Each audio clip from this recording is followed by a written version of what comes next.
All day long, 7 Action News is shining a light on mental strain of this pandemic. These past 9 months have taken quite a toll on the mental health. But in tonight's 7 Upfront segment, we are joined by licensed therapist Kenneth Coleman. We thank you for being with us, Kenan. Thank you for having me. People dealing with unprecedented amount of stress right now. Can you talk about the higher rates of conditions like anxiety and depression you may be seeing? Sure, both are up.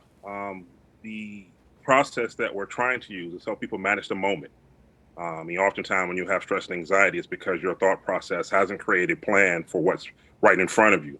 So working with them to help them create a plan on how to prepare for what's next, live in that particular moment, solve today's problem, prepare for tomorrow's problem as it arrives.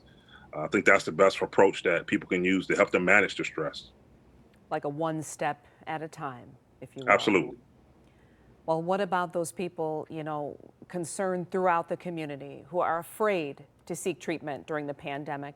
What are the options for them experiencing a mental health crisis? Of options. A lot of practitioners have gone to some form of telehealth or virtual care.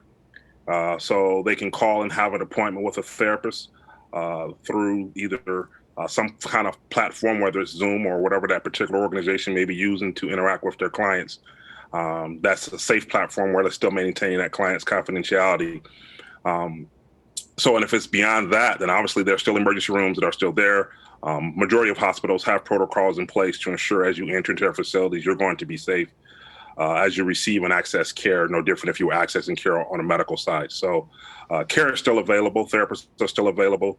Most counties all still have their hotlines up and running. So help is available. And it is out there. It's so important for you to remind us of that. Kenneth, is there something small that we can do in the morning? Because some of us even feel like it's hard to get up and get going, even if we don't consider our mental health challenge. So is there something small we can say or tell ourselves or do to help us get through the day? I would suggest something we call like mind chatter, and moving away from what we call negative mind chatter and have a positive outlook for your day. Each day when you get up, have a plan for that day. Have a plan for things you want to do that's going to bring you some sense of completeness, some sense of joy, a sense of happiness.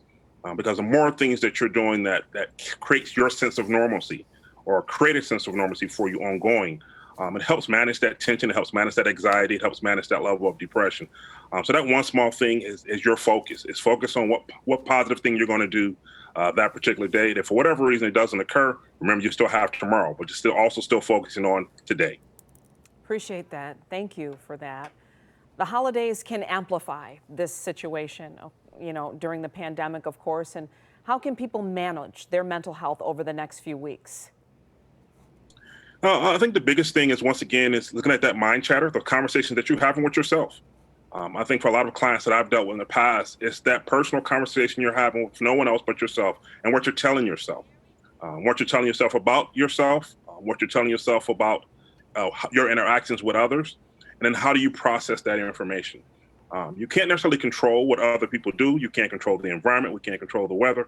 But one thing you can always control is you. You can control how you process your information. You can control how you begin to decide to interact with other people. And also what your thought processes look like. So I think that's the healthiest way people can manage mental health, is focus on the conversation they have with themselves. What you say in the mirror, so important, Kenneth. Absolutely.